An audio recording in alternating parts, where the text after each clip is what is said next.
Hello नमस्कार दोस्तों। आज हम बात करने जा रहे हैं पवन सिंह बनाने जा रहे हैं एक नई पार्टी। जी हाँ, आप लोगों ने सही सुना। जिस प्रकार से पवन सिंह को चुनावी रंग अब चढ़ गया है, क्योंकि उससे पहले तो वो भोजपुरी के सुपरस्टार माने जाते थे, पावर स्टार माने जाते, गानों में अच्छी खासी नाम था, कमाई था, शोहरत था। लेकिन अब उन्हें राजनीति का चस्का लग गया और उन्होंने इसी साल 2024 के लोकसभा चुनाव में काराकाट से निर्दलीय चुनाव लड़ गए।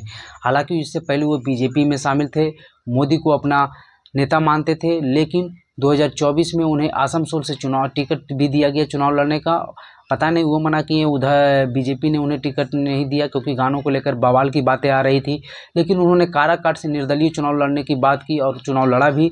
बीजेपी ने मनाने की कोशिश की लेकिन नहीं माने और अच्छी खासी वोट लाए। दूसरे स्थान पर रहे निर्दलीय होते हुए भी, लगभग 3 लाख के करीब, 2.25 लाख के करीब वोट लाए।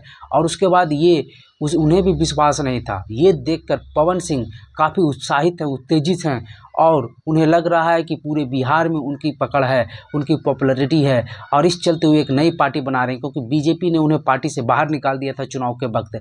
तो अब अपनी पार्टी बना रहे हैं और ख़ास करके उनका बेस वोट राजपूत होने वाला है, क्योंकि काराकाट में जिस प्रकार से राजपूतों ने पवन सिंह को वोट दिया है और पवन सिंह इससे गदगद हो गए हैं, तो उनको लग रहा है कि राजपूत की बिहार में कोई पार्टी नहीं और राजपूत बीजेपी से नाराज़ भी है। तो इसका हम फ़ायदा उठाते हुए एक पार्टी बना लेते हैं और अगर हम पार्टी बना लेते हैं तो बीजेपी से भी बार्गेनिंग करने में हमें फ़ायदा होगा, क्योंकि बीजेपी से निर्दलीय तौर पर, अकेले तौर पर कितना बार्गेनिंग कर पाएंगे। लेकिन अगर कोई पार्टी के थ्रू हम बार्गेनिंग करेंगे तो 1 सीट 2 सीट मिल सकता है। और उनका सबसे बड़ा कारण है कि जो उपेंद्र कुशवाहा को आरएलएम को काराकाट सीट मिली थी, उनसे वो सीखते हुए वो अपनी एक पार्टी बना रहे हैं। और पार्टी बनाने के बाद पार्टी का कुछ दम भी होता है। तो चल आज ये भी हम जानेंगे कि पार्टी कैसे बनती है और पवन सिंह का क्या इससे पहले कोई नेता अभिनेता पार्टी बनाया है और पार्टी बनाने के बाद अभिनेता, नेता, गायक कितना सक्सेसफुल होता है ये भी हम जानते हैं।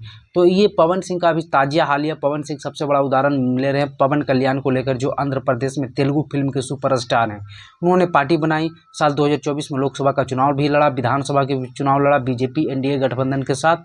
और वहाँ के जो अभी मौजूदा मुख्यमंत्री बनने वाले हैं चंद्रबाबू नायडू के पार्टी के साथ गठबंधन किया, टीडीपी के साथ, और अच्छी खासी 2 सीटों पर लड़ी और जीत भी हासिल की।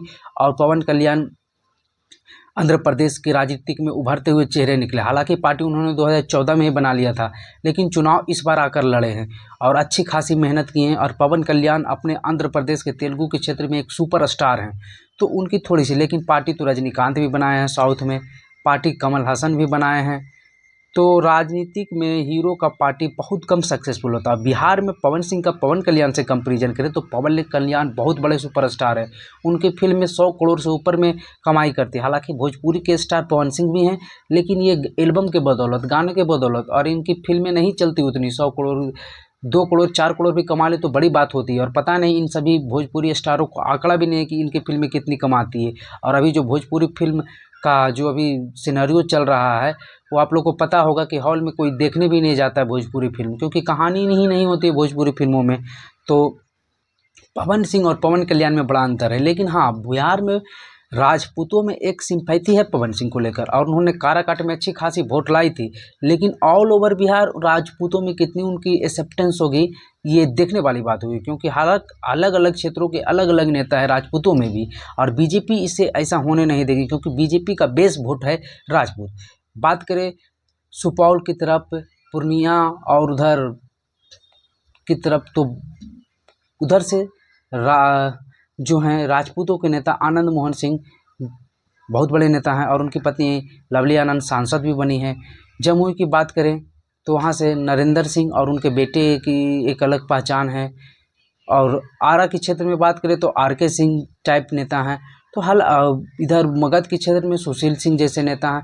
तो अलग अलग क्षेत्रों में अलग अलग राजपूत नेता भी हैं, जहाँ जहाँ राजपूतों की आबादी है। तो पवन सिंह को ये बहुत कठिन काम होगा। हालांकि वो पार्टी बनाने जा रहा है और पार्टी का नाम भी तय कर लिया। उनका पार्टी का नाम है सर्व समाज दल, SSD। हालांकि बाद में नाम चेंज भी हो सकता है, लेकिन अभी इसी नाम पर चर्चाएं हैं और यही बनने जा रहे हैं Pawan Singh party.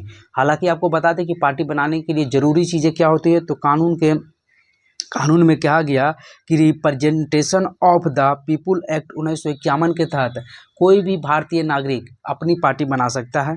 Section 29A यानी 29A के तहत अनुच्छेद 324 के अंदर आता है। तो नागरिक देश के, भारत के होना चाहिए। पार्टी बना सकता है चुनाव आयोग से एक फार्म खरीद के या पोस्ट ऑफिस के द्वारा मंगा के उसे भर के, और जब वो फार्म भर जाता है पार्टी का नाम देना होता है, और पार्टी के नाम देने पर 100 एक्टिव कार्यकर्ताओं का साइन भी देना होता है।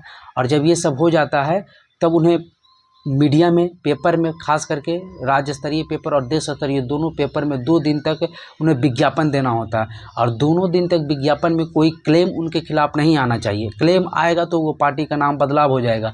मान लिया जाए कि पवन सिंह भारतीय जनता पार्टी के नाम से कोई पार्टी बना ली है, या जेडीयू के नाम से जनता दल यूनाइटेड, और ये पार्टी पहले से ही रजिस्टर है, तो कोई अगर क्लेम करता तो चुनाव आयोग इसकी मान्यता नहीं देगी। हाँ, 2 दिन तक उस पर कोई क्लेम नहीं करता है तो फिर रजिस्ट्रेशन की प्रक्रिया आगे चलेगी और फिर पार्टी बन जाएगी, उन्हें चुनाव चिन्ह भी मिलेगा। आप ऐसे भी पार्टी बना सकते हैं बिना चुनाव आयोग में जाए हुए भी अपने नाम से पार्टी बना ली है, लेकिन उन्हें चुनाव चिन्ह नहीं मिलेगा। इलेक्शन में जो चुनाव चिन्ह की प्रायोरिटी दी जाती है कि जैसे मान लिया जाए जेडीयू का तीर छाप हो गया, आरजेडी का लालटेन हो गया, तो ये उन्हीं के कैंडिडेट को मिलेगा जो आरजेडी से खड़ा है। और कोई ऐसी पार्टी बना लिया, नाम रख लिया और रजिस्ट्रेशन नहीं करवाया इलेक्शन कमीशन से, तो नाम तो रहेगा लेकिन उसका चुनाव चिन्ह जो है वो इलेक्शन कमीशन जो बचेगा अंतिम में वही देगा। तो इसलिए पार्टी बनाने से ये फ़ायदा होता है। और 10,000 रुपया पार्टी बनाने के समय सिक्योरिटी मनी के रूप में जो इलेक्शन कमीशन है वो रखती है। तो ये सारी प्रक्रिया होती है। पवन सिंह आगे क्या करने जा रहे हैं। और पवन सिंह, एक बात और बड़ी है कि जो पवन सिंह को इतना वोट मिला उसके ललाहित होकर पवन सिंह पूरे बिहार में जन आशीर्वाद यात्रा भी निकालने जा रहे हैं, और संभवतः जन आशीर्वाद यात्रा समाप्त होने के बाद ही वो पार्टी का नाम और पार्टी के जो सारा अध्यक्ष, कोषाध्यक्ष, सचिव सबका अनाउंस कर सकते हैं। हालांकि पार्टी बनाने के समय इन सभी का साइन होना ज़रूरी है। तो चलिए, ये वीडियो इन्फॉर्मेटिव थी, आपको कैसी लगी बताइए कमेंट बॉक्स में।